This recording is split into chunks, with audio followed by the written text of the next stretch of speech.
Hello, నేను miss రావు. Andhra Pradesh chief secretary Jawahar election కమిషన్కు పంపించినటువంటి పేరులో సంజయ్ పేరు కూడా ఉంది.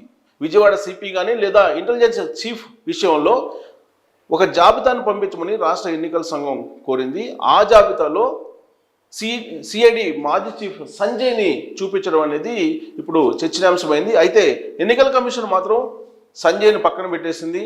విజయవాడ సిపిగా రామకృష్ణ, అలాగే ఇంటెలిజెన్స్ చీఫ్గా విశ్వజిత్ని అనౌన్స్ చేసింది. దీంతో జగన్మోహన్ రెడ్డికి అయితే షాక్లా అనిపిస్తుంది. కానీ జవహర్ రెడ్డి ఇప్పటికీ కూడా జేపీఎస్ లాగా, జగన్ పోలీస్ సర్వీస్ లాగా లేదా ఐఏఎస్, ఆయన జగన్ సేవలో తరిస్తూ ఉన్నారు జవహర్ రెడ్డి అనేది వినిపిస్తుంది. అలాగే డీజీపీ రాజేంద్రనాథ్ రెడ్డి మీద కూడా అలాంటి ఆరోపణలే ఉన్నాయి. అయితే ఇప్పుడు తాజాగా ఎన్నికల కమిషన్ తీసుకున్నటువంటి నిర్ణయం మాత్రం ఆంధ్రప్రదేశ్ సంబంధించినటువంటి ముఖ్యమంత్రి జగన్మోహన్ రెడ్డికి ఒక షాక్ ఇచ్చినట్టే అవుతుంది. ఇప్పుడు విజయవాడ సిపిగా రామకృష్ణ, చీఫ్గా ఇంటెలిజెన్స్ విశ్వజిత్కి నియామకాలు ఇచ్చారు. వాళ్ళు జాయిన్ అయ్యారు కూడా, విధుల్లో ఉన్నారు. వాళ్ళ ప్రొఫైల్ ఏంటనేది ఒకసారి చూద్దాం. So Kumar Vishwajit AP intelligence చీఫ్గా అపాయింట్ అయ్యారు. ఆయన ఎన్నికల కమిషన్ ఆదేశం మేరకు 1994 బ్యాచ్ ఐపీఎస్ ఆఫీసర్ అయిన విశ్వజిత్ చాలా క్లీన్ చిట్ ఉన్నటువంటి ఐపీఎస్ ఆఫీసర్ ఆయన. ఏపీ ఇంటెలిజెన్స్ డైరెక్టర్ జనరల్గా ఇప్పుడు లేటెస్ట్గా ఆయన నియామకం తీసుకున్నారు, నియమింపబడ్డారు. సీతారామాంజనేయులు ఇంటెలిజెన్స్ చీఫ్గా ఉన్నారా?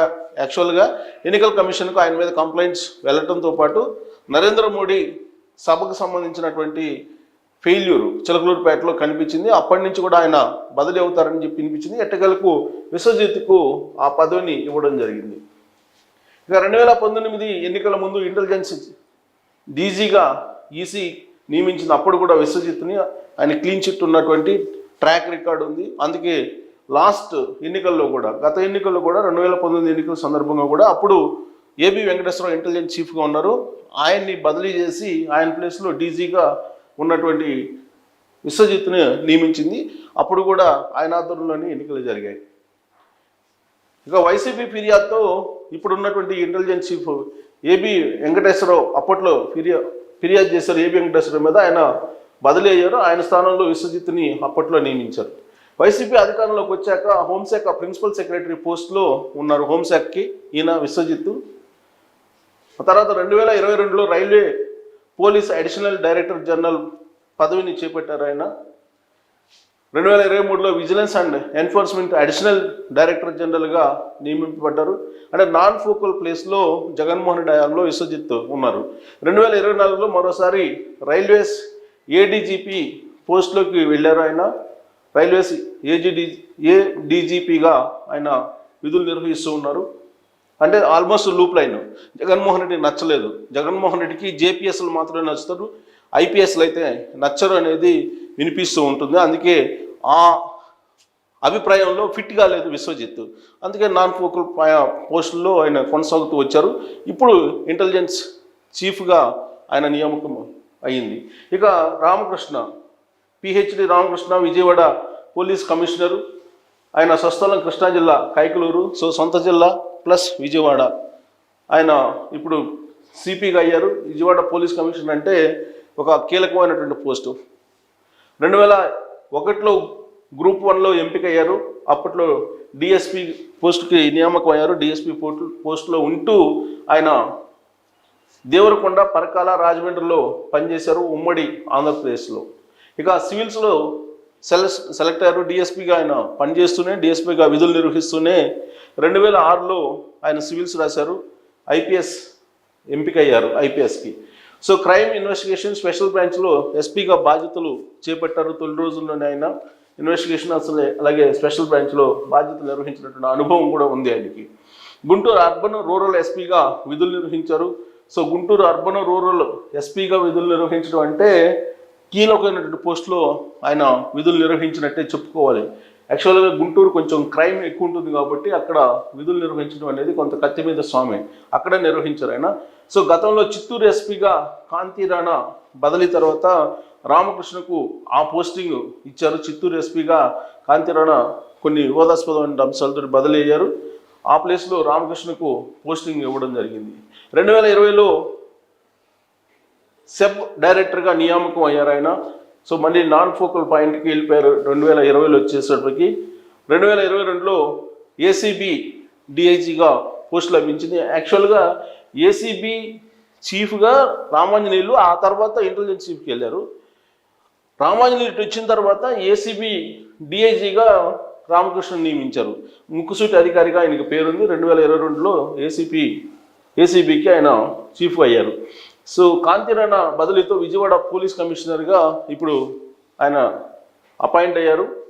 ఎన్నికల కమిషన్ నిర్ణయం మేరకు కాంతిరాణా ఏ విధంగా బదిలీ అయ్యారో మనకందరికీ కూడా తెలుసు. కేవలం ఆంధ్రప్రదేశ్ ముఖ్యమంత్రి జగన్మోహన్ రెడ్డి ప్రచారంలో ఉన్నటువంటి క్రమంలో రాయి దాడి జరిగింది. ఆ రాయి దాడి సంబంధించినటువంటి సంఘటన ఈ బదిలీకి కారణమైంది కాంతిరాణాకి.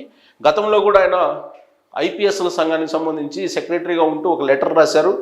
మిగతా ఐపీఎస్లకు సంబంధించి కమిటీలో ఏమి లేకుండానే ప్రమేయం చంద్రబాబు నాయుడు మీద, తెలుగుదేశం పార్టీ వాళ్ళ మీద వ్యతిరేకంగా ఒక లెటర్ రిలీజ్ చేశారు. దాని మీద రాణా సంతకం ఉంది. ఆ రోజు నుంచి కూడా ఆయన వివాదాస్పదమైనటువంటి ఐపీఎస్ అధికారి జాబితాలోకి వెళ్ళిపోయారు. దానికి కంటిన్యూషన్లో జగన్మోహన్ రెడ్డి రాయి వ్యవహారం వచ్చింది. దాని మీద రాణా వివాదాస్పదమయ్యి బదిలీ కావడం జరిగింది అనివార్యంగా. ఆ ప్లేస్లో ఇప్పుడు రామకృష్ణ నియామకం అయ్యారు.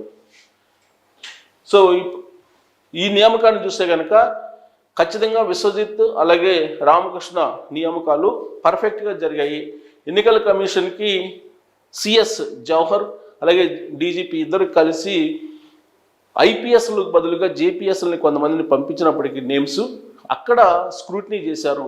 ఆ స్క్రూటినీలో జగన్మోహన్ రెడ్డి సేవకులు ఎవరైతే ఉన్నారో వాళ్ళని పక్కన పెట్టేసి ద బెస్ట్ పోలీస్ ఆఫీసర్స్ని ఈసారి ఎన్నికల కమిషన్ ఎంపిక చేసింది అనేటువంటి అభిప్రాయం అలాగే ప్రశంసలు కూడా అందుకుంటుంది.